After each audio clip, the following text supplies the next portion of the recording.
ஓம் come கணபதயை நமக. இந்த மந்திரத்தை கேட்பதால் சகல ஐஸ்வர்யங்களும் பெருகும். இந்த மந்திரத்தை விநாயகர் சதுர்த்தி நாளிலும் மற்றும் வரும் வாரங்களில் புதன்கிழமை தோறும் புதன் ஓரையில் இந்த மந்திரத்தை சொல்வதாலும் கேட்பதாலும் படிப்பதாலும் சகல ஐஸ்வர்யங்களும் பெருகும். ஓம் கம் கணபதயை நமக. அனைவரும் வளமுடன் வாழ்க. ஏகதந்தம் சதுர்ஹஸ்தம் பாசமங்குசதாரிணம் அபயம் வரதம் பிப்ராணம் முஜகத்துவசம் லம்போதரம் சூர்பகர்ணம் ரக்தவாசசம் லிப்தாங்கம் அச்சுதம் ஆவிர்பூதஞ்ச ஸ்ருஷ்ட்யாதன பிரக்ருதே புருஷாதுவரம் ஏகம் த்யாயதி யோ சயோதி யோகினாம் வரசநமோ கணபதயே நமோ பிரம்மபதயே நமோ நமः. ஏகதந்தம் சதுர்ஹஸ்தம் பாசமங்குசதாரிணம் அபயம் வரதம் பிப்ராணம் முஜகத்துவசம் லம்போதரம் சூர்பகர்ணம் ரக்தவாசசம் லிப்தாங்கம் அச்சுதம் ஆவிர்பூதஞ்ச ஸ்ருஷ்ட்யாதன பிரக்ருதே புருஷாதுவரம் ஏகம் த்யாயதி யோ சயோதி யோகினாம் வரசநமோ கணபதயே நமோ பிரம்மபதயே நமோ நமः.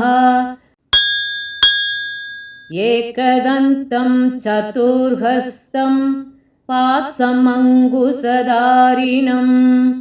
அபயம் வரதம் பிப்ராணம் முஜகத்துவசம் லம்போதரம் சூர்பகர்ணம் ரக்தவாசசம் லிப்தாங்கம் அச்சுதம் ஆவிர்பூதஞ்ச ஸ்ருஷ்ட்யாதன பிரக்ருதே புருஷாதுவரம் ஏகம் த்யாயதி யோ சயோதி யோகினாம் வரசநமோ கணபதயே நமோ பிரம்மபதயே நமோ நமः.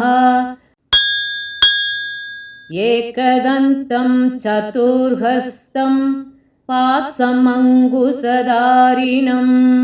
அபயம் வரதம் பிப்ராணம் முஜகத்துவசம் லம்போதரம் சூர்பகர்ணம் ரக்தவாசசம் லிப்தாங்கம் அச்சுதம் ஆவிர்பூதஞ்ச ஸ்ருஷ்ட்யாதன பிரக்ருதே புருஷாதுவரம் ஏகம் த்யாயதி யோ சயோதி யோகினாம் வரசநமோ கணபதயே நமோ பிரம்மபதயே நமோ நமः.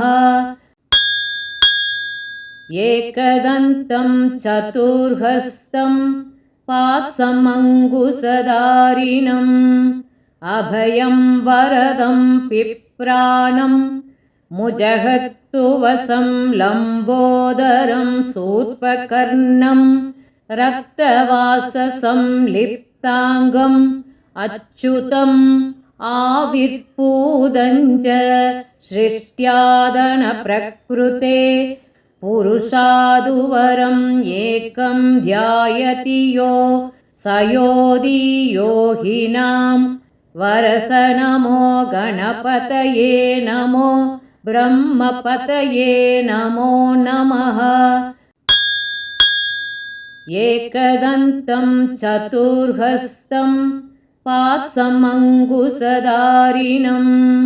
அபயம் வரதம் பிப்ராணம் முஜகத்துவசம் லம்போதரம் சூர்பகர்ணம் ரக்தவாசசம் லிப்தாங்கம் அச்சுதம் ஆவிர்பூதஞ்ச ஸ்ருஷ்ட்யாதன பிரக்ருதே पुरुषादुवरम् एकं ध्यायति यो स योगी योगिनां वरस नमो गणपतये नमो ब्रह्मपतये नमो नमः।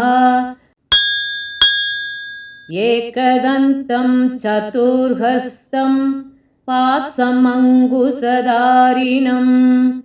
अभयं वरदं पिप्राणं मुजहत्तुवसं लम्बोदरं शूर्पकर्णं रक्तवाससं लिप्ताङ्गम् अच्युतम् आविर्भूतञ्च सृष्ट्यादनप्रकृते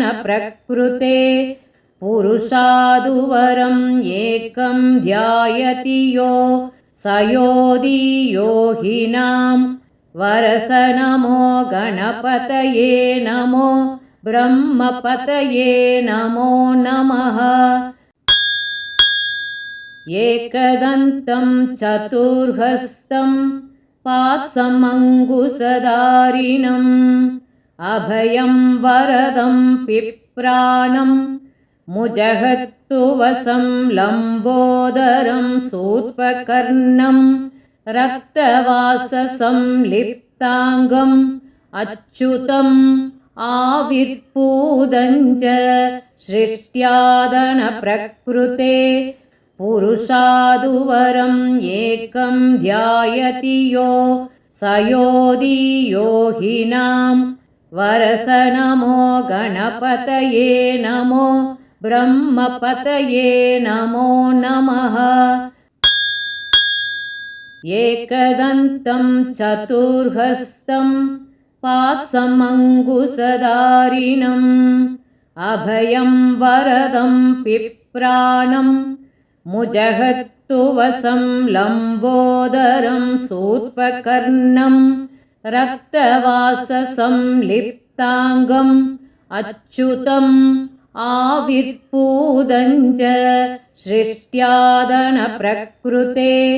पुरुषादुवरम् एकं ध्यायति यो स योगी योगिनां वरस नमो गणपतये नमो ब्रह्मपतये नमो नमः। एकदन्तम् एकदन्तम् एकदन्तम्।